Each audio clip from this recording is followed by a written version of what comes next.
በእነዚህ 14 15 16 ቀናት በእኛ ጸሎት ምክንያት በእኛ እንባ በእኛ ለቅሶ ምክንያት እንኳን አይደለም በእናቱ ሞት ምክንያት ይቅርና ሀገሪቱን ታያላችሁ። አስተውሉ። ይምራታል። ሀገሪቱን ኢትዮጵያን ብቻ አይደለም ዓለምን በሙሉ ይምራታል። አንቺ ስትሞቺ እነዚህ ነፍሳት ከሲኦል በአንቺ ሞት ምክንያት አወጣልሻለሁ አለ። ቸርነቱ በእኔና በእናንተ እዚህ በመምጣታችን በመጸለያችን ሱባኤ በመግባታችን ምክንያት እንኳን የሚምራት ሀገር አለ፣ የሚምራቸው ህፃናት አሉ፣ የሚምራቸው ነፍሳት አሉ። ፍልሰታ እሷ ናት። ነፃ የምታወጣ ናት። ህፃናቱን የምትጠራ፣ ሽማግሌውን የምትጠራ፣ ታላላቆቹን ወጣቱን ሁሉን እኩል አድርጋ የምትጠራ፣ እኩል በእግዚአብሔር ፊት እግዚኦ ተሳለነ ብሎ እንዲለምን እንዲጸልይ እንዲያስቀድስ እንዲቆርብ ስጋውን ደሙን እንዲቀበል የምትጣራ ናት። ፍልሰታ ቀላል አይደለችም። ስለ ሀገር ነው የሚጸለየው። ቦታ ሊሰጠው የሚገባ ነበር። በእውነት ቢያውቅበት መንግስት ስለ ሀገር እቺ ቤተክርስቲያን እንዴት እንደምትጸልይ አውቆም ጭምር ወደ መንፈሳዊ ህይወት መምጣት ለሚፈልጉ ጭምር ፈቃድም ጭምር እየሰጠ መደገፍ ጭምር ነበረበት። ቢታወቅ ረቂቅ የሆነው መንፈሳዊው ባህል ለሀገር ያለው ዋጋ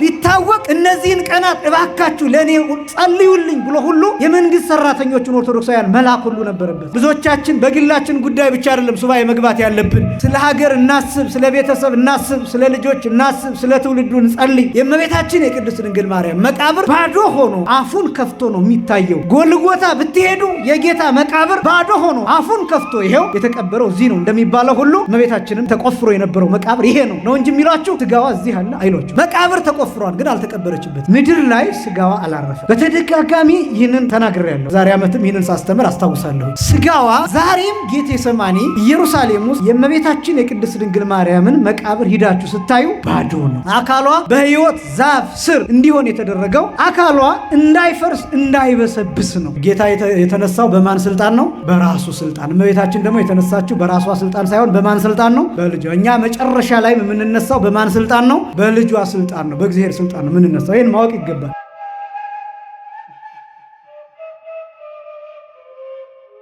ዛሬ ፍልሰታ በሚል ርዕስ ለተወሰኑ ደቂቃዎች ቆይታ እናደርጋለን። አንደኛ ከተወሰኑ ሰዓታት በኋላ ለሰዓታት አገልግሎት ይደወላል። ምንችል መተን ሰዓታቱን ብንቆም ደግሞ ማንችል ደግሞ የግል ጸሎታችንን ማድረስ ስለሚገባ ሱባኤው ከዛሬ ጀምሮ ከዚህ ሰዓት በኋላ ጀምሮ ሱባኤው ስለሆነ ስለዚህ የግል ጸሎታችንንም የምንጀምርበት ምህላም አለ። ምህላ ስለምናደርስም ጭምር ውስን ደቂቃዎችን ወስዳለሁኝ። ለዚያ ግን የሚሆን ፍልሰታ በሚል ርዕስ ቆይታ እናደርጋለን። ይህንንም ርዕስ ያደረኩት አንደኛ በአጭር ደቂቃ ወቅቱን ለመዳሰስ እንዲመች ነው። ሁለተኛ ግን ብዙ ሰው ፍልሰታ የሚለውና ፍስለታ የሚለው ይምታታበታልና በዚህ አጋጣሚ ይህንን ቃልም ጥርት ለማድረግ ነው። አንዳንዱ ሰው ፍስለታ ነው የሚለው። እናንተ ምንድን ነው የምትሉት? ፍስለታ፣ ፍልሰታ እስኪ በሉ። ግዕዙ ፈለሰ ከሚለው ከግዕዙ ግስ ስለሆነ የሚወጣው ፍልሰታ ነው ትክክለኛው የሚባለው እንጂ ፍስለታ አይደለም። ሌላ ትርጉም ነው። ፍስለት የሚለው ሌላ ትርጉም ነው። ፍስለት አይባልም፣ የሚባል ቃልም የለም። ፍልሰት ማለት ግን ቀጥታ ሲተረጎም ስደት ማለት ነው። ፍልሰት ማለት ስደት፣ ከቦታ ቦታ መንቀሳቀስ፣ ቦታን መልቀቅ፣ የነበሩበትን ቦታ መተው፣ ወደ ሌላ ቦታ መሄድ፣ መሰደድ፣ ይሄ ፍልሰት ተብሎ ይጠራል። እና በብዙ አይነት መልኩ ፍልሰት የሚለው ለምሳሌ ፍልሰተ ስጋ ሊባል ይችላል። የስጋ ፍልሰት ማለት ነው። ፍልሰተ አጽ ሊባል ይችላል። የአጽም ፍልሰት ማለት ነው። ለምሳሌ በአንድ ቦታ የቅዱሳን አባቶቻችን አጽም ወይም የከበረ ስጋ ለተወሰኑ ጊዜያት ከቆየ በኋላ በተለያየ ምክንያት ከቦታ ወደ ሌላ ቦታ እንዲፈልስ ሊደረግ ይችላል፣ እንዲንቀሳቀስ ሊደረግ ይችላል። ያ ፍልሰተ አጽም፣ ፍልሰተ ስጋ፣ የስጋ የአጽም መንቀሳቀስ ተብሎ ይጠራል። ሌላ ሁለተኛ ፍልሰት ሲባል የሰዎች ከአንድ ቦታ ወደ ሌላ ቦታ መሄድ ፍልሰት ሊባል ይችላል። ስደት ማለት ነው። ያ ማለት ከነ ሕይወታቸው አንድን ቦታ ለቀው ወደ ሌላ ቦታ ቢሄዱ በራሳቸው ፈቃድ ሊሆን ይችላል፣ በሌላ ኃይል ሊሆን ይችላል፣ በጦርነት ሊሆን ይችላል፣ በረሃብ ምክንያት ሊሆን ይችላል፣ በሕመም ምክንያት ሊሆን ይችላል። በተለያየ ምክንያት ከአንድ ቦታ ወደ አንዱ ቦታ ሲሄዱ እሱ ፍልሰት ተብሎ ይጠራል። እኛ ግን አሁን በዚህ ጾመ ፍልሰታ እያልን የምንጠራው በተለምዶ የእመቤታችን የቅድስት ድንግል ማርያምን የስጋዋን ፍልሰትና የእሷን ፍልሰት እነዚህ ሁለቱን የምናስብበት ጾም በመሆኑ በዚህ ምክንያት ጾመ ፍልሰታ እያልን እንጠራዋለን። ትክክለኛው አጠራር ጾመ ፍልሰተ ሥጋሃ ለማርያም ተብሎ ነው የሚጠራው። እስኪ በሉ ጾመ ፍልሰተ ሥጋሃ በሉ እስኪ ለማርያም። ይሄ ቀጥታ ሲፈታ የማርያም የሥጋዋ ፍልሰት ጾም ተብሎ ይፈታል። ወይም በማርያም በሥጋዋ ፍልሰት ምክንያት የሚጾም ጾም ተብሎ ይጠራል። እንደዚህ ብቻ አይደለም፣ ይሄ ጾም ጾመ ሐዋርያት ተብሎም ይጠራል። ምክንያቱም በዋናነት የጾሙት ሐዋርያት ስለሆኑ መጀመሪያ የሐዋርያት ጾም ተብሎም ይጠራል። ብዙ ጊዜ ጾመ ማርያም እየተባለ ይጠራል። ጾመ ማርያም ሲባል ቀጥታ ከተፈታ የማርያም ጾም ማለት ነው። እመቤታችን የጾመችው አይደለም፣ ይሄ እኛ የምንጾመው ነው እንጂ እመቤታችን የጾመችው አይደለም። ስለዚህ ጾመ ማርያም የሚለው አጠራር በማርያም ምክንያት የሚጾም ተብሎ ሊፈታ ይችላል እንጂ እመቤታችን የጾመችው የሚል ፍች አያገኝም። ሐዋርያት ናቸው የጾሙት። ሐዋርያት ስለጾሙት ከዛ ደግሞ እኛ የምንጾመው ጾም ነው ጾመ ማርያም ተብሎ የሚጠራ። ይልቁንስ ጾመ ነቢያት እየተባለ የሚጠራው የኅዳር ጾም፣ የታኅሳስ ጾም 40 ቀን ጾመ ማርያም እየተባለ ነው የሚጠራው። የማርያም ጾም እየተባለ ነው የሚጠራው። ይሄ ግን እንደው በዋናነት ጾመ ሐዋርያት ቢባል የሐዋርያት ጾም ቢባል የሚስማማው ይሆናል። ምክንያቱም የጾሙት ሐዋርያት ስለሆኑ። ዋናው ነጥብ ግን በምን ምክንያት ነው የጾሙት የሚለውን ደግሞ እሱን እናሳይ። በእርግጥ አሁን ፍልሰታ ለማርያም ብንል የማርያም ፍልሰት፣ የማርያም ከቦታ ቦታ መንቀሳቀስ፣ የማርያም መሰደድ ተብሎ ይፈታል።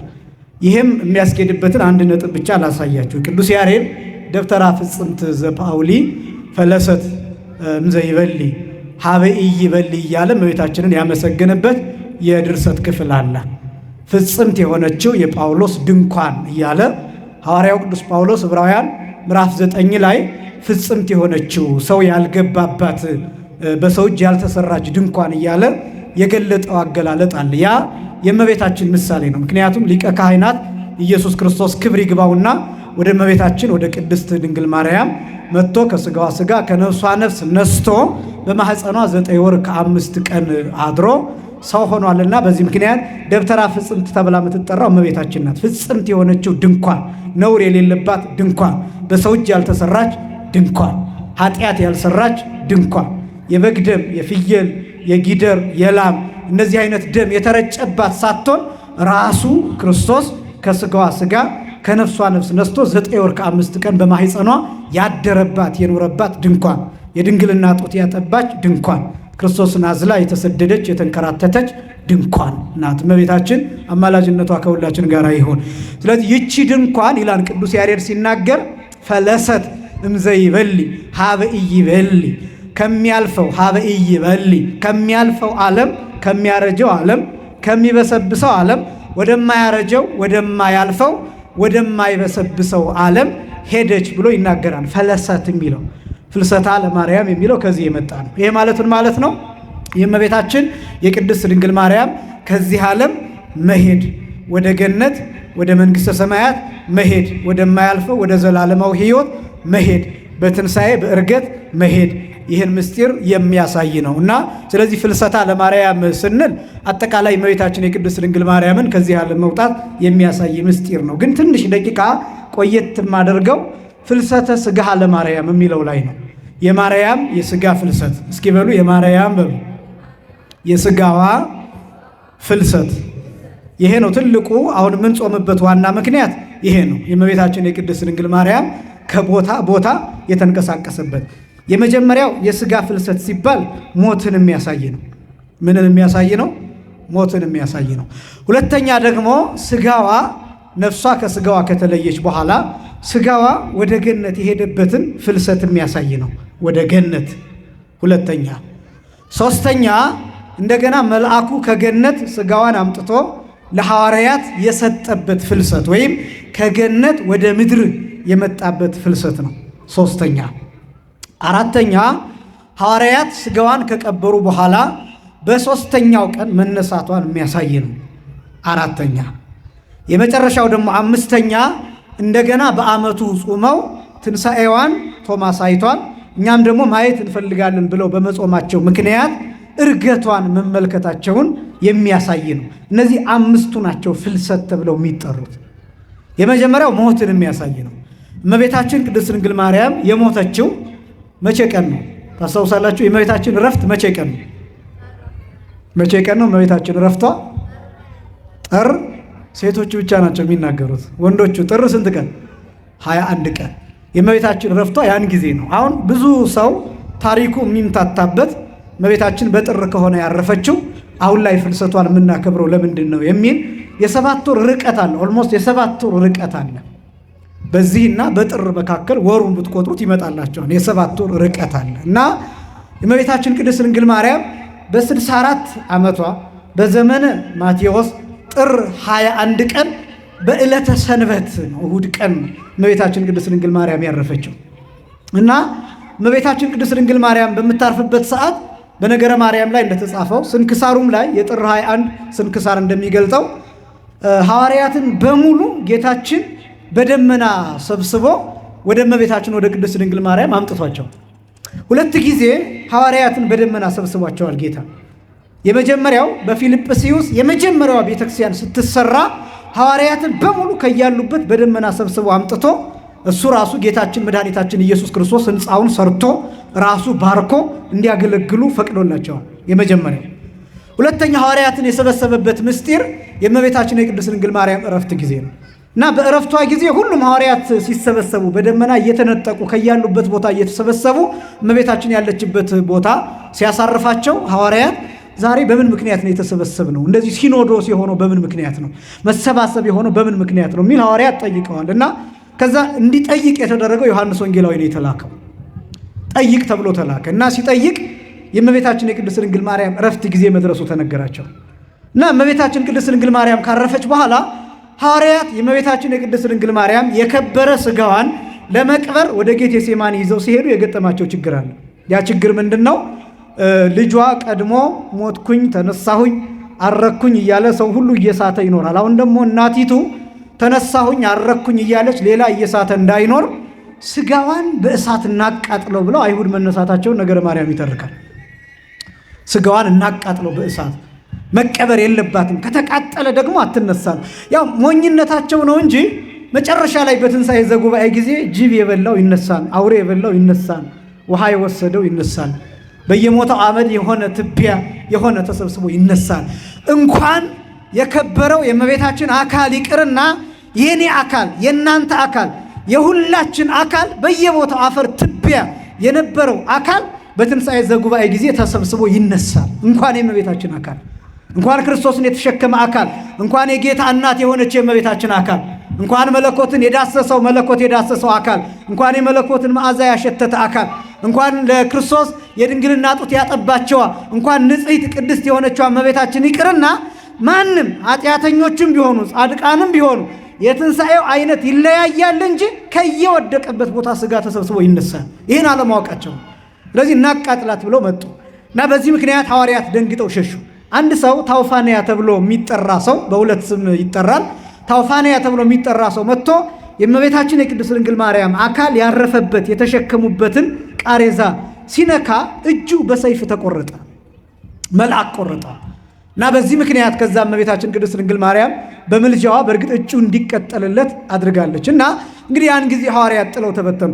ተመሳሳይ ነው የእመቤታችን የቅድስት ድንግል ማርያም አሟሟት ከጌታችን ከመድኃኒታችን ከኢየሱስ ክርስቶስ የሞት ሂደት ጋር ተመሳሳይ ናቸው። መልካቸው ተመሳሳይ ነው። ልብ በሉ፣ እመቤታችን አምላክ አይደለችም፣ ክርስቶስ አምላክ ነው። እመቤታችን የአምላክ እናት ናት። የክርስቶስ መልኩ የእመቤታችንን መልክ ይመስላል። የክርስቶስ መልኩ የማንን መልክ ይመስላል አልኳችሁ?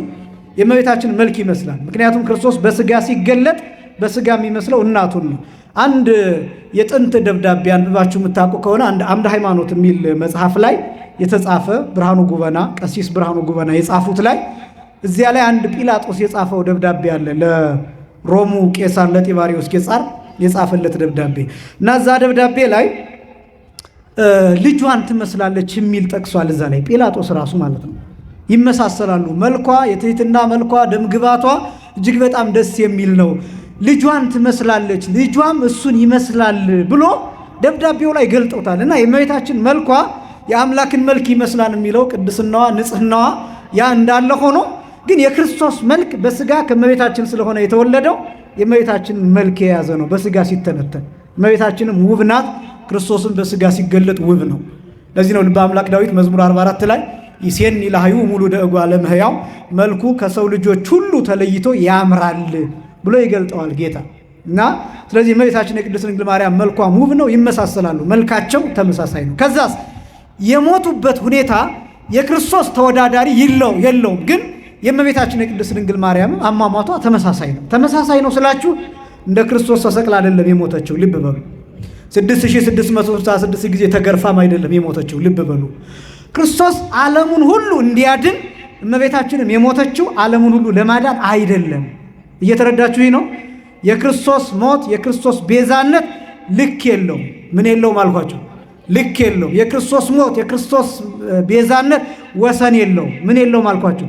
ወሰን የለውም። ለእመቤታችን ግን ልክ አለው። ምን አለው አልኳችሁ? ልክ አለው። ወሰን አለው። ምን አለው አልኳችሁ? ወሰን አለው። ይሄን ለይቶ ማወቅ ይገባል። ክርስቶስ በመጽሐፍ ቅዱስ በወንጌል እንደተገለጠ አንዱ ስለ ሁሉ ሞተ። አንዱ ስለ ስንቱ ሞተ? ስለ ሁሉ ሞተ። ልብ በሉ። እመቤታችን ግን ስለ ሁሉ አይደለም። እመቤታችን ነፍሳትን አሳያት። እንዴት እኔ ያንተ እናት ሁኜ ለምንድን ነው የምሞተው ብላው ጠይቀዋለች። እኔ አምላክ እናት ነኝ፣ ያንተ እናት ነኝ። አንተን ወልጃለሁ፣ አምላክን ወልጃለሁ። ስለዚህ አምላክ እናት ነኝ። ስለዚህ ለምንድን ነው የምሞተው ብላ ጠይቀው ደንግጣለች። በነገራችን ላይ ሞት ልትሞቺ ነው ብሎ ጌታ ሲነግራት፣ ልጇ ሲነግራት ደንግጣለች። ቅዱስ ያሬድ ይገልጣል። እፎኑም አምላክ በከየት ደንጊጻ ከመኩሉ ሰብ ሞት ሶብሃወፃ ይላል። እንደ ማንኛውም ሰው ሞት በጎበኛት ጊዜ የአምላክ እናት እንዴት ደንግጣ አለቀሰች ይላል ቅዱስ ያሬድ። ምክንያቱም ሞት አስፈሪ ነገር ነው። ሞት የሚያስጨንቅ ነገር ነው። ስለዚህ ለምንድን ነው የምሞተው ብላ ስትጠይቀው ጌታ ምን እንዳደረገ ታውቃላችሁ? በሲኦል ውስጥ ያሉ የተወሰኑ ነፍሳትን አሳያት። ምን ያሉ ነፍሳትን አልኳችሁ? ክርስቶስ አንዱ ስለ ስንቱ ሞት አልኳችሁ? እመቤታችን ግን የተወሰኑ ነፍሳትን በሲኦል ምን አደረጋት? አሳያት። ልብ በሉ። ይሄን ለይቶ በደንብ ማወቅ። ምክንያቱም አንዳንድ ሰዎች የሚስቱት እመቤታችንን ከክርስቶስ ጋር እኩል ያደረግን ስለሚመስላቸው ነው። አንዳንዶቹ ከየዋህነትም የመነጨ ሊሆን ይችላል። ስለዚህ አስረዷቸው። እመቤታችን ከክርስቶስ ጋር እኩል አይደለችም። እመቤታችን ከክርስቶስ ጋር ምን አይደለችም? እኩል አይደለችም። ክርስቶስ አምላክ ነው። ክርስቶስ ምንድን ነው? እመቤታችን ግን ምን አይደለችም? አምላክ አይደለችም። የማን እናት ናት? የአምላክ እናት። እነዚህን ትምህርቶች ለይቶ ማወቅ ይገባል። እና እነዚያን ነፍሳት አሳያትና እኛ እናውቃቸውን፣ ቁጥራቸውን እግዚአብሔር ብቻ ነው የሚያውቀው። አንቺ ስትሞቺ እነዚህ ነፍሳት ከሲኦል በአንቺ ሞት ምክንያት አወጣልሻለሁ አላት። ቸርነቱ ስሙ የተመሰገነ ይሁን። አመስግኑት እስኪ እግዚአብሔርን በእውነት ስለ ቸርነቱ። እንኳን አይደለም በእመቤታችን ሞት ምክንያት ይቅርና ሁልጊዜ ላለው በእኔና በእናንተ እዚህ በመምጣታችን በመጸለያችን ሱባኤ በመግባታችን ምክንያት እንኳን የሚምራት ሀገር አለች፣ የሚምራቸው ሕፃናት አሉ፣ የሚምራቸው ነፍሳት አሉ። ክብርና ምስጋና ለስም አጠራሩ ይሁን። በእነዚህ 14፣ 15፣ 16 ቀናት እንኳን አይደለም በእናቱ ሞት ምክንያት ይቅርና በእኛ ጸሎት ምክንያት፣ በእኛ እንባ፣ በእኛ ለቅሶ ምክንያት፣ በእኛ ቤተክርስቲያን መቆየት ምክንያት፣ በእኛ ወንጌል መስማት ምክንያት፣ በእኛ ማስቀደስ ምክንያት፣ በሕፃናቱ መጾም ምክንያት፣ በሕፃናቱ በመቅደሱ መገኘት መቁረብ፣ በእነዚህ ምክንያት እንኳን ሀገሪቱን ታያላችሁ። አስተውሉ። ይምራታል። ሀገሪቱን ኢትዮጵያን ብቻ አይደለም ዓለምን በሙሉ ይምራል። ስለ ቸርነቱ ክብርና ምስጋና ለስም አጠራሩ ይሁን እና ከዛ እመቤታችን አረ በእኔ ሞት ምክንያት እነዚህ ነፍሳት ከሲኦል ይወጣሉ? አዎ። አይ በእኔ ሞት ምክንያት እነዚህ ነፍሳት ከሲኦል የሚወጡ ከሆነ አይደለም አንድ ጊዜ 7 ጊዜ ልሙታለች። በእውነት ክብርና ምስጋና ለስም አጠራሩ ይሁን። እንደው እኮ አስደናቂ ነው። ይኸውላችሁ በጣም ሐሳባቸው የእመቤታችን ሐሳቧ እንደማን ሐሳብ ነው ብለናል? እንደ እግዚአብሔር ሐሳብ። መልኳ ደግሞ የማንን መልክ ይመስላል? የእግዚአብሔርን መልክ ይመስላል ብለን ገለጥን። ከፍ ስትሉ እንደዛ ነው የምትሆኑት። በነገራችን ላይ እንኳን አይደለም የእመቤታችን የቅድስት ድንግል ማርያም ደረጃ ይቅርና በእድሜ ትልቅ ሰው ስትሆኑ ታዝናላችሁ። ልጅ እኮ ሆኖ ነው፣ ገና እኮ ወጣት ስለሆነ ነው፣ ገና እኮ ስላላየ ነው፣ እንዲህ እያላችሁ ትረዱታላችሁ። ነገሮችን በበጎ ነው የምትተረጉሙት። በእድሜ እየበሰላችሁ ስትሄዱ፣ በንባብ በእውቀት ባረዳድ፣ በእነዚህ ደግሞ በጣም እየበሰላችሁ ስትሄዱ ደግሞ ነገሮችን መተው ትጀምራላችሁ። አይ ያው ስላላሰበው ነው፣ በዚህ መልኩ ስላልተረዳው ነው ማለት ትጀምራላችሁ። ከዛስ በጣም ደግሞ በመንፈሳዊ ሕይወት ስትበስሉ እባክህ ይቅር በለው ማለት ትጀምራላችሁ። ምን በለው? ይቅር በለው ማለት ትጀምራላችሁ። እሱ ነው መንፈሳዊነት ጥጉ። ይሄ ነው የቅዱሳን ጥግ። ይሄ ነው ስለ ሌሎች መማለድ፣ ስለ ሌሎች መጨነቅ፣ ስለ ሌሎች መለመን፣ ስለ ሌሎች መጸለይ፣ ስለ ሌሎች ሱባኤ መግባት። ስለኛ ብቻ አይደለም። በተለይ በዚህ ሱባኤ አሁን ብዙዎቻችን በግላችን ጉዳይ ብቻ አይደለም ሱባኤ መግባት ያለብን። ስለ ሀገር እናስብ፣ ስለ ቤተሰብ እናስብ፣ ስለ ልጆች እናስብ፣ ስለ ትውልዱ እንጸልይ፣ ስለ ዓለም እንጸልይ፣ ስለ አየሩ ሁኔታ፣ ስለ አዝመራው፣ ስለ ገበሬው፣ በጦርነት ውስጥ ስላሉ፣ በችግር ውስጥ ስላሉ፣ በረሃብ ስላሉ፣ በስደት በመፈናቀል ውስጥ ስላሉ፣ በስቃይ ስላሉ፣ በመንገድ ስላሉ፣ በተለያየ በሰው ሀገር ስላሉ፣ በመርከብ ስለሚሄዱ፣ በአውሮፕላን ስለሚበሩ ስለ እነዚህ ሰዎች ሁሉ መጨነቅ፣ በሃይማኖት ውስጥ ላሉ፣ በሃይማኖት ውስጥ ለሌሉ፣ በክህደት፣ በጥርጣሬ፣ በሱስ፣ በጭፈራ፣ በመጠጥ፣ በእነዚህ ሁሉ ስለ እነዚህ መጸለይ ይገባል። እነዚህ ሁሉ ነፃ እንዲወጡ ያስፈልጋል። ፍልሰታ እሷ ናት፣ ነፃ የምታወጣ ናት። ሕፃናቱን የምትጠራ፣ ሽማግሌውን የምትጠራ፣ ታላላቆቹን ወጣቱን ሁሉን እኩል አድርጋ የምትጠራ፣ እኩል በእግዚአብሔር ፊት እግዚኦ ተሳሃለነ ብሎ እንዲለምን፣ እንዲጸልይ፣ እንዲያስቀድስ፣ እንዲቆርብ፣ ስጋውን ደሙን እንዲቀበል የምትጣራ ናት። ፍልሰታ የዓለም ደወል ናት፣ የሀገር ደወል ናት፣ የማህበረሰብ አለርም ናት። ፍልሰታ ሁሉ በእግዚአብሔር ፊት 24 ሰዓት እንዲያመሰግን በጥቂት የሽፋሽፍቶች ረፍት ብቻ አብዛኛውን ግን በምስጋና በጸሎት በምህላ እንድናሳልፍ የምትጣራ ናት። እነዚህ ቀናት የሀገሪቱ ያስቸኳይ ጊዜ አዋጅ ናት። እቺ ጊዜ የሀገሪቱ መንፈሳዊ ያስቸኳይ ጊዜ አዋጅ፣ ሕፃናት ጡት ጥለው የሚመጡባት፣ ሽማግሎቹ መድኃኒታቸውን ለሆነ ሰዓት ከፍ አድርገው የሚመጡባት ናት። ይቺ ሰዓት ቀላል አይደለችም። ስለ ሀገር ነው የሚጸለየው። ቦታ ሊሰጠው የሚገባ ነበር። በእውነት ቢያውቅበት መንግስት ስለ ሀገር እቺ ቤተክርስቲያን እንዴት እንደምትጸልይ አውቆም ጭምር ወደ መንፈሳዊ ህይወት መምጣት ለሚፈልጉ ጭምር ፈቃድም ጭምር እየሰጠ መደገፍ ጭምር ነበረበት። ቢታወቅ ረቂቅ የሆነው መንፈሳዊው ባህል ለሀገር ያለው ዋጋ ቢታወቅ እነዚህን ቀናት እባካችሁ ለእኔ ጸልዩልኝ ብሎ ሁሉ የመንግስት ሰራተኞችን ኦርቶዶክሳውያን መላክ ሁሉ ነበረበት። ምክንያቱም ይቺ ቀን የተለየች ቀን ናት፣ ስለ ሀገር የሚጸለይበት፣ ስለዚህ ስለ ሁሉ የሚለመንበት። ከፍ ስትሉ እንደሱ ነው የምታስቡት። እና እመቤታችን ቅድስት ድንግል ማርያም ለእነዚህስ አይደለም አንድ ጊዜ 7 ጊዜ ልሙት አለች። በዚህ ምክንያት እመቤታችን ቅድስት ድንግል ማርያም ክርስቶስ ላሳያት ለእነዚያ ነፍሳት እንድትሞት ግድ ሆነ። እመቤታችን ቅድስት ድንግል ማርያም የስጋን እረፍት የስጋን ሞት ተቀበለች። እንግዲህ ከዛ በኋላ ነው ሐዋርያት ሊቀብሯት ይዘው ሲሄዱ ይሄ አደጋ የገጠማቸው። ሐዋርያት ጥለዋት ተበተኑ። ተመሳሳይ ነው ብያቸዋለሁ። በጌታችን በመድኃኒታችን በኢየሱስ ክርስቶስ ሞት ጊዜ ከዮሐንስ ወንጌላዊ በቀር፣ ከማን በቀር አልኳችሁ? ከዮሐንስ ወንጌላዊ በቀር ሌሎቹ እንደተበተኑ ሁሉ አሁንም ልክ እመቤታችን ስትሞት ከዮሐንስ ወንጌላዊ በቀር፣ ከማን በቀር አልኳችሁ? ከዮሐንስ ወንጌላዊ በቀር እመቤታችን ቅድስት ድንግል ማርያም ሊቀብሩ በሚሄዱበት ሰዓት ሌሎቹ ተበትነው ነበር አይሁድ ሲመጡ። ያን ጊዜ ግን መላእክት መጡ። ሐዋርያት ጥለው ሲበተኑ ከሰማይ መላእክት መጡና ከዮሐንስ ወንጌላዊ ጋር የእመቤታችን የቅድስት ድንግል ማርያም ነፍስ የተለየውን ስጋ፣ ምን የተለየውን አልኳችሁ? ነፍስ የተለየውን ስጋዋን፣ አካሏን፣ የከበረ አካሏን ወደ ገነት ይዘዋት ሄዱ። ከዛስ ገነት ወስደው በዕፀ ሕይወት ስር አስቀመጡ። በየት አስቀመጡ አልኳችሁ? በዕፀ ሕይወት ስር አስቀመጡ። አያችሁ፣ ፍልሰት የሚባለው የመጀመሪያው የሚጀምረው ከዚህ ነው። ምድር ላይ ስጋዋ አላረፈም። በተደጋጋሚ ይህንን ተናግሬያለሁ። የዛሬ ዓመትም ይህንን ሳስተምር አስታውሳለሁኝ። ስጋዋ ዛሬም ጌቴሰማኒ ኢየሩሳሌም ውስጥ የእመቤታችን የቅድስት ድንግል ማርያምን መቃብር ሂዳችሁ ስታዩ ባዶ ነው፣ ባዶ ነው። ምንም አይነት በዓለም በየትኛውም ቦታ ብትዞሩ የእመቤታችን የቅድስት ድንግል ማርያም አንዷ የፀጉሯ ቅንጣት የጣቷ ቁራጭ አለኝ የሚል አገር፣ መሬት፣ ምድር የለም። ይህን ማንም የሚመሰክረው ነው። ይህን በደንብ ማወቅ አለባችሁ፣ ማፈር የለባችሁ። በጣም ብዙ ሀገሮችን ከዚህ በፊት እንደነገርኳችሁ እኔም እንደ አቅሜ የጎበኘኋቸው ሀገሮች አሉ። ጣሊያን ውስጥ የነ ቅዱስ ጳውሎስ መቃብር አለ። መቃብራቸው ውስጥ ስጋቸው እንዳለ፣ ስጋቸውን አያሳዩም፣ አካላቸውን አያሳዩም፣ መቃብራቸው ግን ይታያል። እስከ ዛሬ ድረስ አለ የቅዱስ ጳውሎስ መቃብር፣ የቅዱስ ጴጥሮስ መቃብር። ሌሎች በጣም ብዙ ታሪካዊ ቦታዎች አሏቸው። ግን የትም ሀገር የትም ቦታ ኤፌሶን ብትሄዱ፣ ኢየሩሳሌም ብትሄዱ የእመቤታችን የቅድስት ድንግል ማርያም መቃብር ባዶ ሆኖ አፉን ከፍቶ ነው የሚታየው። ጎልጎታ ብትሄዱ የጌታ መቃብር ባዶ ሆኖ አፉን ከፍቶ ይሄው የተቀበረው እዚህ ነው እንደሚባለው ሁሉ እመቤታችንም ተቆፍሮ የነበረው መቃብር ይሄ ነው እንጂ የሚሏችሁ ስጋዋ እዚህ አለ አይሏችሁ። መቃብር ተቆፍሯል፣ ግን አልተቀበረችበትም። ሐዋርያት ጥለው ሲበተኑ መላእክት መጡ። ከዛ ስጋዋን ወደ ገነት ወሰዱ። ገነት ውስጥ ደግሞ የተለየ ቦታ ነው ስጋዋ የተቀመጠው። የት? የዕፀ ሕይወት ስር። ዕፀ ሕይወት ማለት ነው የሕይወት ዛፍ ማለት ነው። የሕይወት ዛፍ እስኪ በሉ፣ የሕይወት ዛፍ በሉ። በገነት 3 እጽዋት ናቸው በዋናነት በ3 የሚከፈሉ እጽዋት ናቸው ያሉት። የመጀመሪያው የሚበላ፣ ሁለተኛው የማይበላ፣ ሶስተኛው ደግሞ ብላም አትብላም ያልተባለ በ3 የተከፈሉ እጽዋት ናቸው ገነት ውስጥ የነበሩት። የሚበሉት ምግቡ ናቸው። አዳም የሚበላቸው የዛፍ ፍሬዎች አሉ ገነት ውስጥ ያሉ።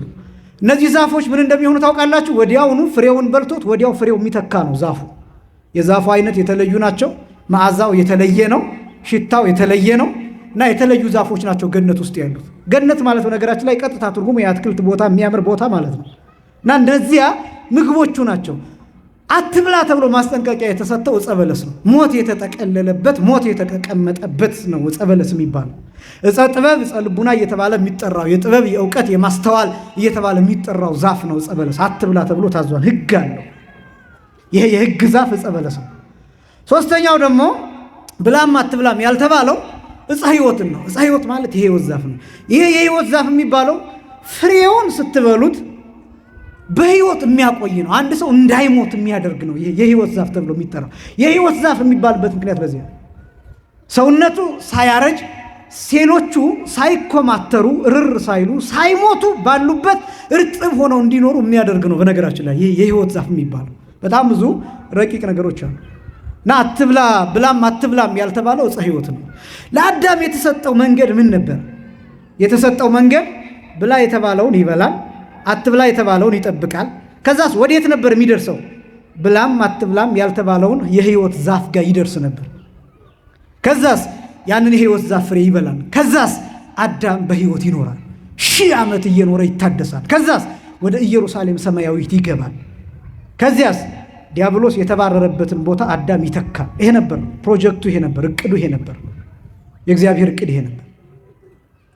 ግን ከዛ ሰይጣን ይሄ ፕሮጀክት እንዳይሳካ አቋርጦ መጣና አትብላ የተባለውን ዕፀ በለስን እንዲበላ አድርጎ ይሄ እቅድ ፌይል እንዲያደርግ አደረገ ዲያብሎስ።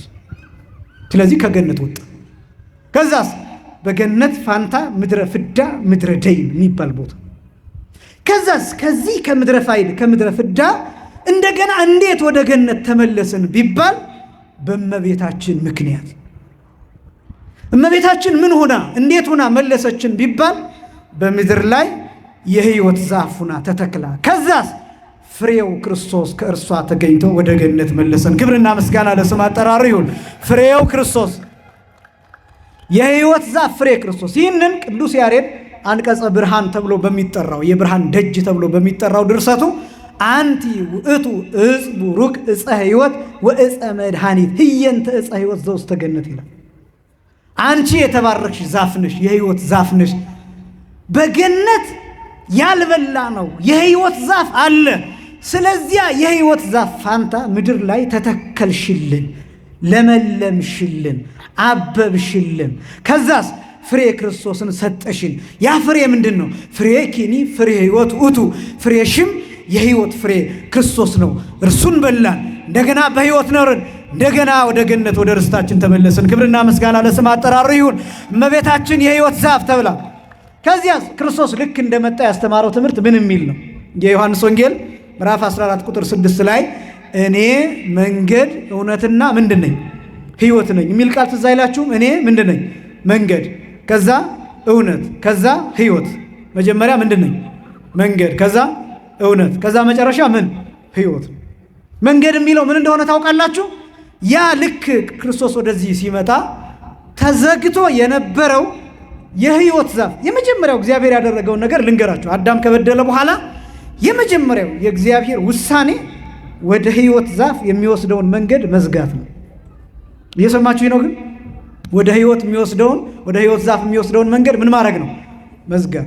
ኦሪት ዘፍጥረት ምዕራፍ 3 ቁጥር 24 ላይ ኦሪት ዘፍጥረት ምዕራፍ 3 ቁጥር 24 ላይ ኪሩቤልን የምትገለባበት የእሳት ሰይፍ ይዞ አዳም ተደፋፍሮ እንዳይገባ ወደ ሕይወት ዛፍ የሚወስደውን መንገድ እንዲጠብቅ አደረገው ይል። በቃ ያ መንገድ ዝግ ነበር። ለምንድን ነው ግን አዳም ወደዛ እንዳይሄድ የፈለገው ሔዋን ወደዛ እንዳትሄድ የፈለገው ለምን ይመስላችኋል? አዳምና ሔዋን የበለሱን ፍሬ በልተዋል። በዚህ ምክንያት በስጋቸው መርገም አግኝቷቸዋል። የሕይወት ዛፍ ፍሬውን ቢበሉ ምን ይከሰታል? ሳይሞቱ ይኖራሉ። ምን ሳይሉ ይኖራሉ? ሳይሞቱ ይኖራሉ። የሕይወት ዛፍ ፍሬውን ከበሉ። ችግሩ በሕይወት መኖራቸው አይደለም። እግዚአብሔር ምቀኛ ሆኖ አይደለም። ችግሩ ግን ምን እንደሆነ ታውቃላችሁ? የሕይወት ዛፍ ፍሬን ከበሉ በሕይወት የሚኖሩት ብቻቸውን አይደለም፣ ከነመርገማቸው ነው። ከነምናቸው ነው? ከነመርገማቸው። ስለዚህ እግዚአብሔር ከነመርገማቸው በሕይወት እንዲኖሩ አይፈቅድም። ለምን? የእነሱ በሕይወት መኖር አይደለም፣ ስጋቸው ላይ ኃጢአት ነግሷል። ነፍሳቸው ላይ መርገም አለ፣ መንፈሳቸው ላይ መርገም አለ፣ ፈቃዳቸው ላይ ሞት አለ፣ ውድቀት አለ፣ የባህሪ ጉስቁልና አለ።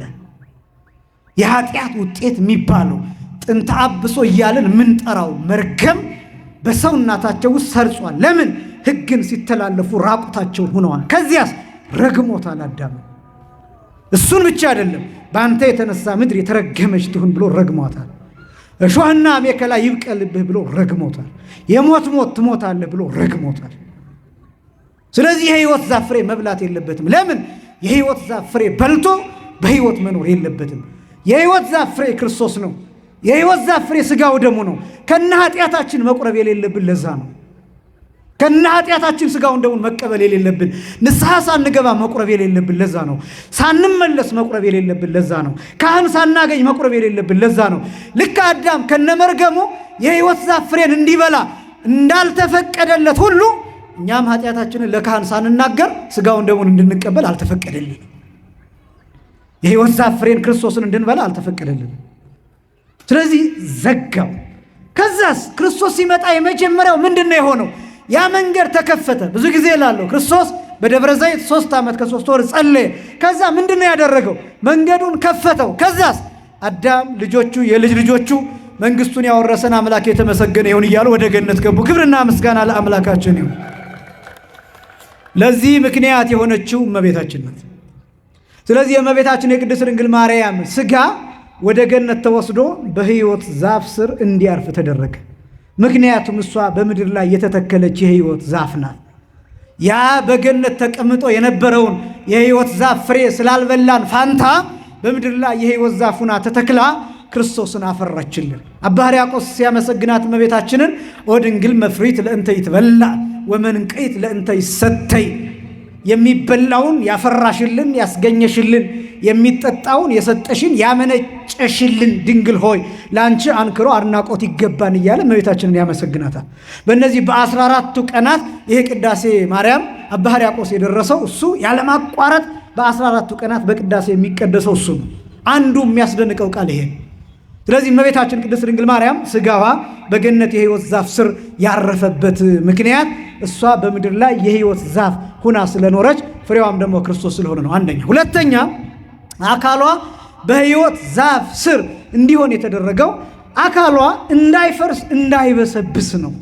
በሕይወት ዛፍ ስር እንዲቀመጥ ያደረገው በሕይወት በገነት ያለው ዕፀ ሕይወት ተብሎ የሚጠራው ላይ 4 ወንዞች ይመነጫሉ። ስንት ወንዞች አልኳችሁ? 4 ወንዞች ይመነጫሉ። አንዱ ከምስራቅ ይመነጭና ወደ ምዕራብ ይጓዛል። አንደኛው እዚሁ የሕይወት ዛፍ ላይ ከደቡብ በኩል ይመነጭና ወደ ሰሜን ይጓዛል። አንደኛው ደግሞ እዚሁ የሕይወት ዛፍ ስር ላይ ከሰሜን በኩል ይመነጭና ስሩ ላይ ወደ ደቡብ ይሄዳል። አንደኛው ደግሞ እዚሁ ከምዕራብ በኩል ይመነጭና ወደ ምስራቅ ይሄዳል። ኤፌሶን፣ ግዮን፣ ኤፍራጥስ፣ ጤግሮስ እየተባሉ ይጠራሉ። እነዚህ 4 ወንዞች የሚመነጩት ከአንድ የሕይወት ዛፍ ስር ነው። ግን ይሄ በጣም ረቂቅ የሆኑ ምስጢራትን የያዘ ነው። በነገራችን ላይ በጣም ከባድ ለመረዳት። ይሄ የሕይወት ዛፍ ስር የተገናኘው ከአብ ዙፋን ጋር የተገናኘ ነው ይላሉ መተርጉሙ። ይሄን ለእናንተ ለማብራራት ይጨንቀኛል፣ እንደው ዝም ብሎ ጠቅሶ ለማለፊያ። ከአብ ዙፋን ጋር የተያያዘ ነው። ያ የወይን ወንዝ እየተባለ አንዱ፣ ሌላኛው የወተት ወንዝ እየተባለ፣ ሌላኛው የዘይት ወንዝ እየተባለ፣ ሌላኛው የማር ወንዝ እየተባለ በአራት። አሁን እንደዚህ ሲባል ማር፣ ወተት ምናምን ወይን ቁም ነገር ሆኖ አይደለም። በነገራችን ላይ ለማለት የተፈለገው እዚህ ዓለም ላይ ውድ የምንላቸው ነገሮች የዛ አይነት ቴስት ያለው የተቀያየረ አይነት ጣዕም ያለው ግን ውሃው ከመነጨ በኋላ ወዴት ነው የሚሄደው መሰላችሁ? ከዕፀ ሕይወት ስር ከመነጨ በኋላ ገነትን በሙሉ ዛፎቹን ያጠጣና ውሃው በመሬት ውስጥ መጥቶ እዚህ ምድር ላይ ይፈሳል። አራቱም ወንዞች እዚህ ምድር ላይ ያሉ ኤፌሶን አለ፣ ጊዮን አለ፣ ጤግሮስ አለ፣ ኤፍራጥስ አለ። ያው ጊዮን የሚባለው አባይ ሀገራችን ውስጥ ያለው ምንጩን በተመለከተ በጣም ብዙ አይነት ሀሳቦች ናቸው ያሉት። ታውቃላችሁ፣ የአባይን ምንጭ ፍለጋ ከውጭ የመጡ ሰዎች፣ በጣም ብዙ አሰሳ ያደረጉ ሰዎች፣ ይህንን ታውቃላችሁ። ዝም ብሎ አይደለም፣ እነ ጣና ዝም ብሎ አይደለም፣ በውስጣቸው የያዟቸው በጣም ብዙ ምስጢራት አሉ። እነ ኤፌሶን ዝም ብሎ አይደለም። በጣም ደግሞ የሚደንቀውን ነገር ልንገራቸው። አራቱም ወንዞች የሚገቡበት ቦታ አንድ አይነት ነው። ሜዲትራኒያን ባህር ውስጥ ነው የሚገቡት አራቱም ወንዞች።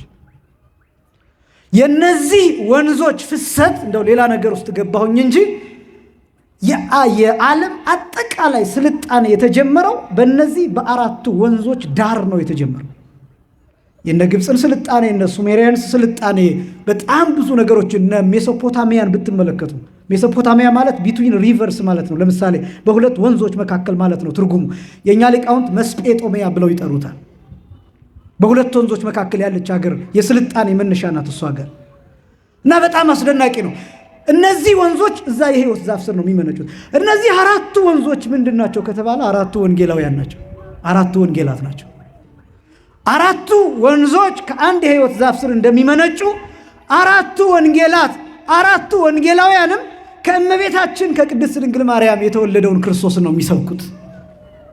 ስለዚህ መነሻ ናት። ስለዚህ ምክንያት ናት እመቤታችን።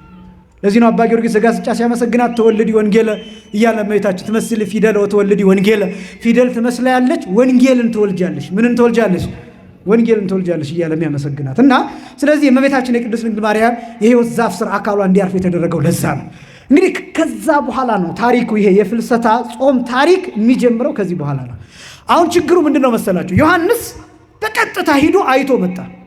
ዮሐንስ ጌታ ሲሞት አይቷል፣ በቀጥታ ተገኝቶ ሲገረፍ አይቷል፣ በአካል ተገኝቶ መስቀል ተሸክሞ ሲወድቅ አይቷል፣ በአካል ተገኝቶ መስቀል ላይ ሲቃትት አይቷል፣ በአካል ተገኝቶ እንኳን እሱ ማየት ይቅርና እመቤታችን ቅድስት ድንግል ማርያምን ይዟት ሄዶ ጌታ የት እንደተሰቀለ ይኸውልሽ ብሎ ያሳያት ዮሐንስ ወንጌላዊ ነው፣ ለእመቤታችን ያሳያት።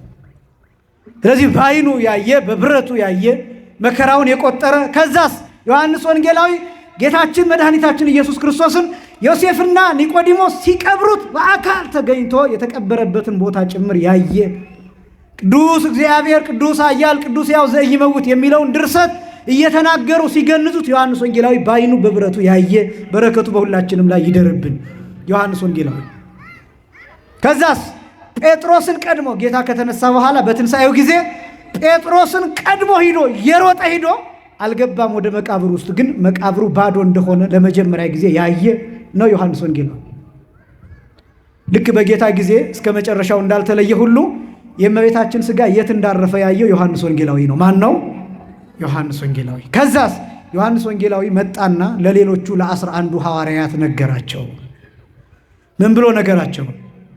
የእመቤታችን የቅድስት ድንግል ማርያምን ሥጋዋን፣ የከበረ ሥጋዋን መላእክት ከኔ ጋራ ወደ ገነት ወስደውን በገነት አዳም ያልበላው የሕይወት ዛፍ ስር ውስጥ በገነት አስቀምጠውታል ሥጋዋን ብሎ ለሐዋርያት ነገራቸው። ለማን ነገራቸው?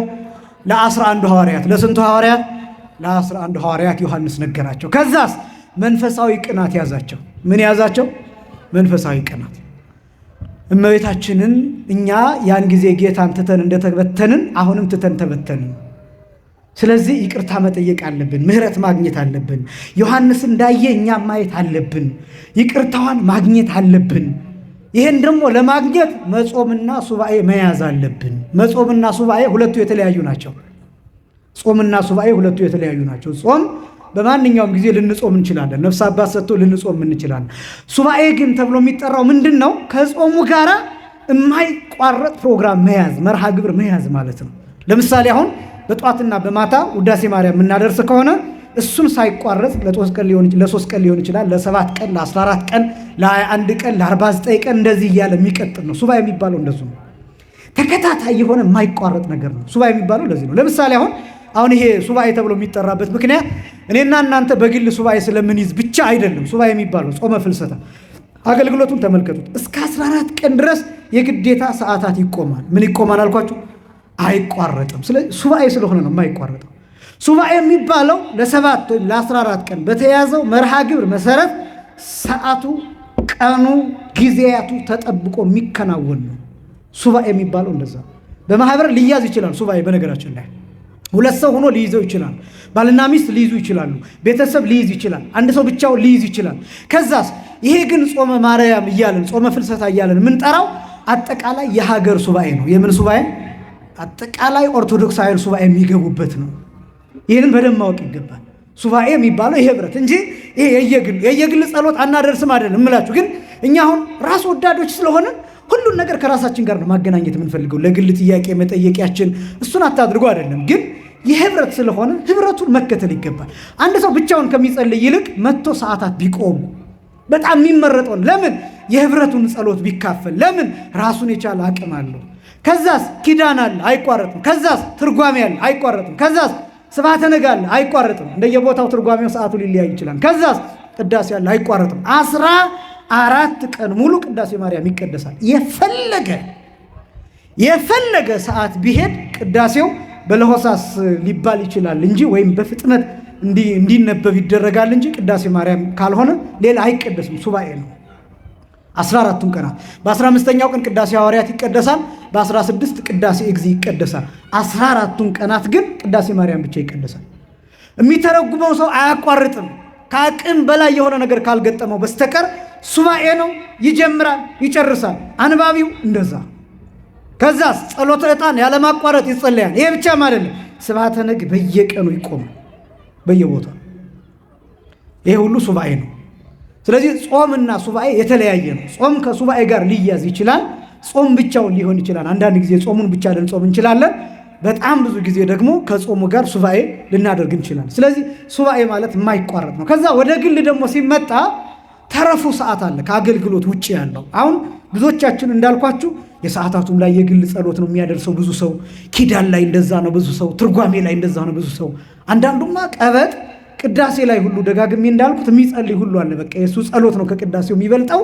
ትልቅ መዝገበ ጸሎት ይዞ ሁሉ የሚቆማ ለምን እንደመጣ ይሄ ሰው በጣም ግራ ይገባኛል። የህብረትን ጸሎት አክብሩ፣ የማህበር ጸሎት አክብሩ፣ የጉባኤ ጸሎት አክብሩ።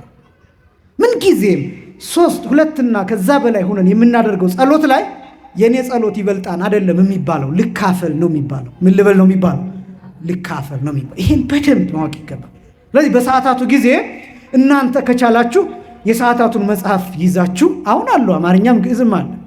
የሰዓታቱን መጽሐፍ ይዛችሁ ምን እየተባለ አብራችሁ አሁን እንደው ካህናቱ ታጥቀው ወገባቸውን ታጥቀው አደግድገው ንኢ እያሉ እመቤታችንን ነይ ነይ ነይ ከኢየሱስ ክርስቶስ ከልጅሽ ጋር ነይ፣ ከነ ቅዱስ ሚካኤል ጋር ነይ፣ ከነ ቅዱስ ገብርኤል ጋር ነይ፣ ከነቢያተ እስራኤል ከነቢያተ ባቢሎን ጋር ነይ፣ ከቅዱሳን ጋር ነይ፣ ከነ ዕዝራ ሱቱኤል ጋር ነይ እያሉ ይጠሯታል እመቤታችን። አሁን ከዚህ በላይ ጸሎት ኑሮ ነው? ተዘከር የሚል ጸሎት አለ፣ ልብ የሚነካ አስብ አስብ አስብ አስብ የሚል ጸሎት። አስብ በቃ ነቢያትን አስብ፣ አባቶችን አስብ፣ ሕፃናቱን አስብ፣ እባክህ እንደ ቸርነት አድርግ የሚባልበት ልብ የሚነካ ጸሎት አለ። አሁን ከዚህ በላይ ሌላ ጸሎት ብታደርጉ ነው እናንተ? ልብ የሚነካ ክርስቶስ የሚመሰገንበት ሞገስነ ወክብርነ፣ ሞገሳችን፣ ክብራችን፣ የመዳናችን ቀንድ፣ የመዳናችን ግድግዳ እየተባለ የሚጠራበት ምስጋና አለ። አንድ የፈለገ ምስጋና ብታመጡ ከዚህ በላይ ልታመሰግኑት ነው ክርስቶስን?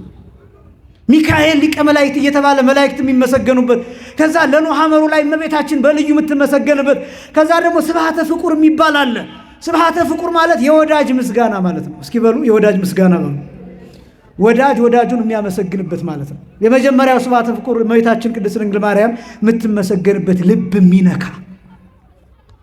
የሚነካ በልዩ ዜማ የሚዜማ አለ። ስብሐተ ፍቁር የጊዮርጊስ ስብሐተ ፍቁር አለ። የተክለ ሃይማኖት ስብሐተ ፍቁር አለ። አስደናቂ ነው። እነዚህ ሁሉ ወዳጄ ወዳጄ ናልኝ ድረስልኝ እየተባለ የሚጸለይበት አስገራሚ። አሁን ከዚህ በላይ ሌላ ጸሎት ልጸልዩ ነው? በእውነት አብሮ መጸለይ ይፈልጋል እና በጾመ ፍልሰታ የመካፈልን አድማስ ማስፋት ይፈልጋል። ስለዚህ ሱባኤ እየተባለ የሚጠራው ለዚህ ነው እና ሐዋርያት ሱባኤ መግባት አለብን፣ ጾም መጾም አለብን አሉ። ጾም ብቻ አይደለም ያሰቡት ሱባኤም ጭምር ነው። ስለዚህ ምን ቀን ፈለጉ?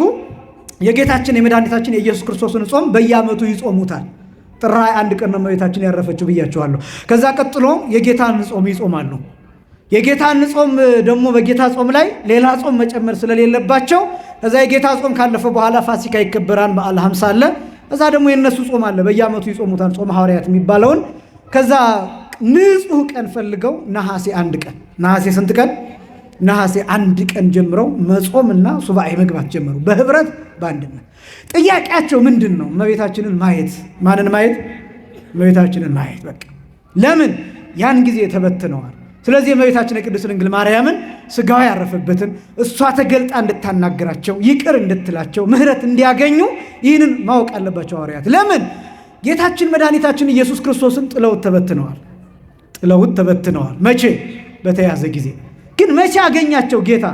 ማታ በተሰበሰቡበት በተዘረጋ ደጅ ሰላም ለሁላችሁ ይሁን ብሎ ተገለጠላቸው። ታርቂያችኋለሁ ማለቱ ነው። ምን ብያችኋለሁ? አልተቀየምኳችሁም። ያን ጊዜ ትታችሁ ብትበተኑ ምን አላልኳችሁም? አልተቀየምኳችሁም። ምን ብያችኋለሁ? ይቅር ብያችኋለሁ እያላቸው ነው። በነገራችን ላይ እግዚኦ ተሳሃለነ የምንለው ባለፈው እንደነገርኳችሁ አንዱ ሐዋርያት አቤቱ ይቅር በለን ብለው ጸልየዋል። ለምን? ስትያዝ ከድተናል፣ ስትያዝ ሩጠናል፣ ስትያዝ ተበትነናል፣ ስትሰቀል መስቀሉ ስር የለንም፣ ስለዚህ ይቅር በለን።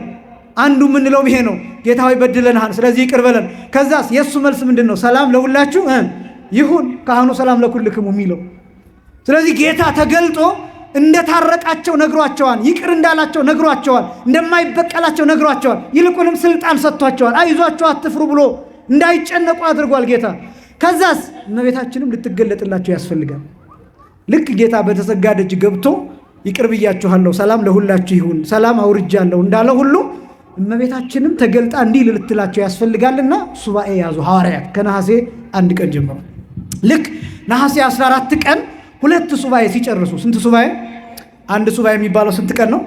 7 ቀን። 2 ሱባኤ አንዳንድ ጊዜ በእርግጥ 3 ቀን ራሱ ሱባኤ ሊባል ይችላል። ያው ሱባኤ የሚለው አውድ ቀጥታ ትርጉሙ ሱባኤ ማለት ሰባትነት ማለት ነው። ግን አንድ ሰው ለ3 ቀን ብቻ እግዚአብሔርን የሚጠይቅበት ጉዳይ ሊኖረው ይችላል። ለ3 ቀን ብቻ ተደጋጋሚ ጧት፣ ማታ፣ ቀን፣ ሌሊት እንደዚህ እየተነሳ 3 ቀን እንደዚህ ያደረጉ። ለምሳሌ አብርሃም ይሄ ማዕልቃ ዘምስር የሚባለው ቦታ አብርሃም ሶርያዊ እያለን የምንጠራው አባት ስለ ተራራው መነቀል የጸለየው 3 ቀን ነው። ስንት ቀን ነው? 3 ቀን። ማዕልቃ ዘምስር የምትባል ቦታ ሄዶ ከመቤታችን ስዕል 3 ቀን ያለማቋረጥ አለቀሰ። በ3ኛው ቀን ተገለጠችለት። ስምዖንን አግኘው ጫማ የሚሰፋውን ከእሱ ጋር ይደረግልሃል አላቸው። በቃ ስለዚህ አባቶቻችን በአንድ ቀንም ጭምር ጸሎተ ማርያም ለምሳሌ ገዳማት እንደዚህ ያደርጋሉ። ስለ ዝናብ ስለ አዝመራው እንደዚህ ሲፈለግ አንድ ቀን ተሰብስበው 7 ሰላም ለኪ ከዛም ያለፈ 21 ሰላም ለኪ ሊሆን ይችላል ይደግማሉ። ስለዚህ ሱባኤ የሚባለው የግድ 7 ብቻ አይደለም። 3 ቀንም 1 ቀንም በአንድ ጉዳይ ላይ ቁርጥ ብለን ልባችንን አፍሰን ከእግዚአብሔር ጋር ስናወራ ሱባኤ ሊባል ይችላል። አምላካችን እግዚአብሔር ሱባኤያችንን እንዲቀበልልን የእሱ ቅዱስ ፈቃድ ይሁንልን። ሐዋርያት ለ2 ሱባኤ ለ14 ቀናት ጸለዩ። በ14ተኛው ቀን የእግዚአብሔር መልአክ መጥቶ የእመቤታችን የቅድስት ድንግል ማርያም ስጋዋን ከገነት አምጥቶ ለሐዋርያት ሰጣቸው። ክብርና ምስጋና ለአምላካችን ይሁን። ያን ጊዜ ሐዋርያት ደስ እንዲላቸው የእመቤታችን የቅድስት ድንግል ማርያምን ስጋ ራሳቸው መቃብር ቆፍረው በክብር አሳረፉ። ከዛ በ3ኛው ቀን እመቤታችን ቅድስት ድንግል ማርያም በ16 ተነሳች። አሁን እንደገና ሌላ ታሪክ ተፈጠረ። በዚህ ጊዜ ሐዋርያት ደስ ብሏቸው የእርቁን አግኝተው የእመቤታችን የቅድስት ድንግል ማርያምን ስጋ ራሳቸው ቆፍረው ራሳቸው ቀብረው ደስ ብሏቸው ቶማስ አልነበረምና በ16ኛው ቀን መጣ ወደ ሐዋርያት በደመና ተጭኖ መጣና እመቤታችን ቅድስት ድንግል ማርያምን እንዴት ሆነች ብሎ ጠየቃቸው። ያን ጊዜ ቶማስ አልነበረም። ለምን? ቶማስ ያን ጊዜ ጌታ በመጀመሪያው ትንሣኤ አልነበረም። ጌታ ተነስቶ ሲገለጥላቸው ልክ እንደዚሁ አሁንም አልነበረም ቶማስ። አይ እመቤታችንማ ሞተች፣ ከዛስ ቀበርናት አሉት ሐዋርያት። ለዚህም በቁ። አያችሁ፣ ማን ያርዳ ይባላል፣ የቀበረ ማን ይናገር። አሁን ሐዋርያት ለመናገር በቁ አልበቁም? ለምስክርነት በቁ አልበቁም? ምክንያቱም የእመቤታችንን ስጋ ቆፍረው ምን አድርገዋል? ቀብረዋል። ለመናገር በቁ፣ ለምስክርነት በቁ። ይሄ ቀላል አይደለም። በባህላችን እንደምታውቁት መቅበር ቀላል ነገር አይደለም። ብዙ ጊዜ የእርማ ማውጣት ነው እንደዚህ የሚባለው ነገር አይምሯችን ላይ አንድን ሰው ሲቀበር ካላየን በቀብሩ ጊዜ ካልተገኘን አንዳንድ ጊዜ መሞቱንም ለረጅም ጊዜ ላናምን እንችላለን በነገራችን ላይ። ስለዚህ ይሄ በጣም ወሳኝ ነገር ነው እና ሐዋርያት እንደ ሰውኛ እመቤታችን ቅድስት ድንግል ማርያምን ስጋዋን ቀበሩ። ከዛ ለምስክርነት በቁ። ለቶማስ ነገሩት። መቼ ሞተች? ጥር 21 ቀን። መቼ ቀበራችኋት? ከትናንት ወዲያ። እንዴ በጥር ሞታ በነሐሴ ቀብር ምን የሚሉት ነው? ሞት በጥር በነሐሴ መቃብር ምን የሚባል ነው? ብሎ ሲናገር ጴጥሮስ ተናደደና አንተ ደግሞ እንደ ሁል ጊዜ ትጠራጠራለህ። ያን ጊዜም ጌታን ተነስቻለሁ ሲልህ ካላየሁ አላምንም ብለህ ስንነግርህ አላምንም ብለህ ጎኑን እነካለሁ ብለህ እጅህን እሳት እንደገባ ጅማት አኮማተረህ። ደግሞ አሁን አላምንም ትላለህ ብሎ ጴጥሮስ ተናዶ መቆፈሪያ ማንሳት ለማሳየት ወደ መቃብሩ መሮጥ። ከዛስ ሲሄድ የእመቤታችን የቅድስት ድንግል ማርያም መቃብር ባዶ ነው። ምክንያቱም ተነስታለች። ክብርና ምስጋና ለአምላካችን ይሁን። ባዶ ነው። ከዛ ቶማስ ምን አላቸው? አይ እኔማ ያው ብነግራቸው አታምኑኝም ብዬ ነው መጀመሪያ ይህንን እናንተ የምትሉትን ልስማ ብዬ ነው እንጂ እመቤታችን ተነስታለች። ለካስ እመቤታችን ቅድስት ድንግል ማርያም ተነስታ ወደ ሰማይ በምትሄድበት ሰዓት መላእክት በሰረገላ በክብር በሚያሳርጓት ሰዓት ቶማስ በደመና ተጭኖ ከሀገረ ስብከቱ ሲመጣ በአየር ላይ አግኝተዋለች ቶማስን እና እመቤታችንን ሲያያት ደነገጠ። ልጅሽ ከትንሣኤው ለየኝ፣ ደግሞ አሁን አንቺ ከትንሣኤሽ ትለይኛለሽ ወይ ብሎ እንደውም ነገረ ማርያሙ የሚለው ወፈቀደ ይደቅም ደመናሁ፣ ከደመናው ለመውደቅ ሁሉ ፈለገ። በጣም ደነገጠ፣ ተበሳጨ። ያን ጊዜ እመቤታችን ምን አለችው ስታጽናናው? አይዞ እነሱ ስጋዬን በምድር ላይ ያሳርፈዋል በክብር ግን ስነሳ አላዩኝም፣ አንተ ግን ትንሣኤን አይተሃል። ስለዚህ አንተ ዛሬ ትበልጣቸዋለህ። ለምልክት እንዲሆንህ እንካ ስጋዬን የገነዙበትን ብላ የተገነዘችበትን ሰበን ለቶማስ ሰጠችው። ቶማስ ያንን ሰውሮ ነበር የሚከራከራቸው ሐዋርያትን። ከዛ በኋላ ለቅዱስ ጴጥሮስ አሳየው። ይሄው አለው። ያንን ሰበን ለ12 ተካፍለው፣ ለስንት ተካፍለው? ለ12 ተካፍለው ከመስቀል ጋር እየያዙ ድዊ እየፈወሱ ሙት እያስነሱበት እንኳን አይደለም የእመቤታችን የተገነዘችበት ሰበን ይቅርና የቅዱስ ጳውሎስ የጨርቅ ቁራጭ እንኳን ይፈውስ ነበር። የሐዋርያት ሥራ ላይ እንደተገለጠው። ክብርና ምስጋና በእውነት ለአምላካችን ይሁን። በጣም የሚገርም ነገር ከዚህ በፊት ነግሬያችኋለሁ፣ ግን ትረሱት ይሆናል። ይህንን በጣም የሚደንቅ ነገር የሶሪያ ቤተክርስቲያን እስካሁን ድረስ በቶማስ በኩል ህንዶችም ጭምር የሶሪያ ቤተክርስቲያን ስዊድን ሀገር አንድ ቤተክርስቲያን በእመቤታችን ስም የሆነ ቤተክርስቲያን እዛ ሄጄ ያሳየኝ የሶሪያው ቤተክርስቲያን አስተዳዳሪ ወይ ቄስ ያሳየኝ ምን እንደሆነ ታውቃላችሁ? እዚህ ውስጥ ብሎ በመስታወት ነገር በሚያምር መስታወት የተቀመጠች ጨርቅ አለች እና እዚያ ጨርቅ ላይ ደግሞ መሃል ላይ ይቺ ማስቲካ ቁራጭ የምታክል እዛ ላይ ተቀምጣለች እና ይቺን ታያለህ አለኝ። ምን ይመስልሃል አለኝ። ገምታለኝ። አላውቅም አልኩት። ምን እንዳለ ታውቃላችሁ? እመቤታችን የተገነዘችበት ሰበን ቁራጭ እስከ ዛሬ ድረስ እየተቆረጠ በየቤተ ክርስቲያኑ ልክ እንደ ታቦት ማለት ነው። ልክ እንደ ሲም ካርድ ማለት ነው። ልክ እንደ ሲም ካርድ ማለት ነው። የሶሪያ ቤተ ክርስቲያን በየትም ሀገር ብትመሰረት አለ የዚህ ሰበን ቁራጭ በየትንሹ እየተደረገ ቤተ ክርስቲያን በምትደርስበት ሁሉ ይደርሳል። ይሄ የእመቤታችን የሰበኗ ቁራጭ ነው አለ። ታምናላችሁ? እንዲህ ያልኩት ታምናላችሁ? በእመቤታችን ትንሣኤ እርገት እንደዚህ ታምናላችሁ? እውነት ለመናገር በጣም ነው የገረመኝ፣ በጣምም ነው ደስ ያለኝ እና ታምናላችሁ ብዬ ስጠይቀው ምን እንዳለ ታውቃላችሁ? እንዴ አንተ አታምንም እንዴ አለኝ። እዚህ እኮ አብራን እኮ ነው ያለችው አለኝ። በጣም የሚገርም ነው። አብራን እኮ ነው ያለችው። ከዛ ወሰደኝ፣ ስዕሎችን አሳይ። እነዚህ ስዕላት ልክ እዚህ ጉልላቱ ላይ እንዳሉት ስዕላት እመቤታችን የተገነዘችበት ቦታ ያረፈችበት እነዚህ ቦታዎች አሉ አይደለም የሚያሳዩ የጌታን እርገት ትንሣኤ። ልክ እንደዚህ አይነት ስዕሎች የእመቤታችን ከተወለደችበት ጀምሮ እስከ እርገቷ ድረስ የሚተርክ ስዕል አላቸው። ትንሣኤዋን እርገቷን የሚያሳይ እና የዚህ ማረጋገጫ ደግሞ ይሄ ነው አለና ደግሞ አንድ ቦታ አሳየኝ።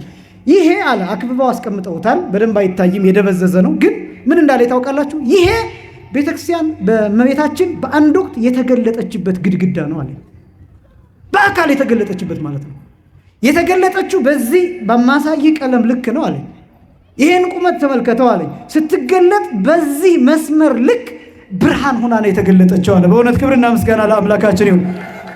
እንደው አስደናቂ ነው፣ በጣም አስደናቂ ነው እና ያንን ሰበን ዛሬ ድረስ ይጠቀሙበታል። ህንዶች ይጠቀሙበታል። የሶሪያ ቤተክርስቲያን ትጠቀምበታለች። ልክ እንደ ታቦት ማለት ነው። እኛ ታቦት ስለመጣልን ለምሳሌ ታቦተ ጽዮን እኛ ጋር ስለሆነች በታቦተ ጽዮን አምሳል ታቦት አለን፣ ጽላት አለን።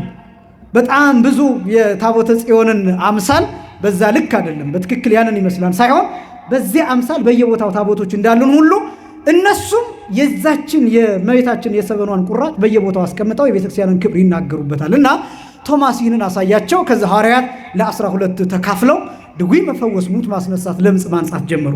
ሁለተኛ ጥያቄ ግን ተነሳ። ስንተኛ ጥያቄ? ሁለተኛ ጥያቄ። ልጠቀልል ነው በዚህ ሐዋርያት ምን አይነት እንደገና መንፈሳዊ ቅናት አደረባቸው። ቀድሞ ዮሐንስ ስጋው ያረፈበትን ቦታ አይቷል፣ እኛ ግን አላየንም። አሁን ደግሞ ጸሎት አድርገን የእመቤታችንን ስጋዋን አየን፣ ቀበርን፣ ግን ትንሣኤዋን አላየንም አሉ። ምኗን አላየንም? ስለዚህ ምኗን ማየት አለብን? ትንሣኤዋን ማየት አለብን አሉን። ሐዋርያት ለሁለተኛ ጊዜ ጾምና ሱባኤ ያዙ። ለስንተኛ ጊዜ? የመጀመሪያው ስጋዋን አገኙ፣ ቀበሩ። ከዛስ ትንሣኤዋን አላዩም። ከዛስ በዓመቱ ምን አደረጉ? ትንሣኤዋን ርገቷን ለማየት እንደገና ነሐሴ 1 ጀምሮ በተመሳሳይ ቀንና ሰዓት ጾምና ሱባኤ ያዙ።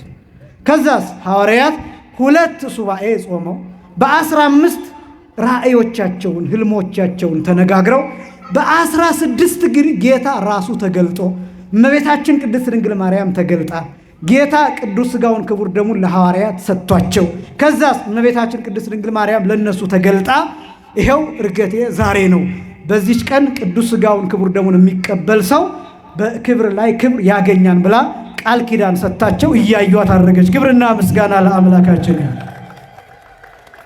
ስለዚህ ለሁለተኛ ጊዜ ጾሞ የእመቤታችንን ትንሣኤዋን እርገቷን ያዩበት ነው። የመጀመሪያ ሥጋዋን የተቀበሉበት፣ ሁለተኛ ግን እርገቷን የተመለከቱበት ነው። በዚህ ምክንያት ፍልሰት ተብሎ ይጠራል። ከዛ እርገቷ የመጨረሻው መደምደሚያ ከዚህ ዓለም መውጣቷ። ከዚህ በኋላ እመቤታችን ሞት አያገኛትም። በልጇ ስልጣን ተነስታለች። በማን ስልጣን? በልጇ። ጌታ የተነሳው በማን ስልጣን ነው? በራሱ ስልጣን። እመቤታችን ደግሞ የተነሳችው በራሷ ስልጣን ሳይሆን በማን ስልጣን ነው? በልጇ። እኛ መጨረሻ ላይ የምንነሳው በማን ስልጣን ነው? በልጇ ስልጣን ነው። በእግዚአብሔር ስልጣን ነው የምንነሳው። ይህን ማወቅ ይገባል። እመቤታችን በራሷ ስልጣን ተነሳች አረገች ብላችሁ እንዳትናገሩ። በራሱ ስልጣን የሚነሳ አምላክ ብቻ ነው። ማን ብቻ ነው? ይሄን ማወቅ፣ ልዩነቱን ማወቅ። ጌታ ግን እናቱን እመቤታችንን ልበ አምላክ ዳዊት እንደተናገረው መዝሙር 131 ቁጥር 11 ላይ አንተና የመቅደስህ ታቦት፣ አንተና የምንህ ታቦት? የመቅደስህ ታቦት ወደ እረፍትህ ተነስ፣ አንተና የመቅደስህ ታቦት ብሎ እንደተናገረው እመቤታችን ቅድስት ድንግል ማርያም ተነስታለች፣ አድርጋለች። በዚህ ምክንያት ፍልሰተ ሥጋሃ ለማርያም፣ የማርያም የሥጋዋ ፍልሰት ከመሬት ወደ ገነት፣ ከገነት ወደ ምድር፣ ከዛ ትንሣኤ፣ ከዛ እርገት፣ ይህንን የምናሳይበት ልዩ በዓላችን ነው።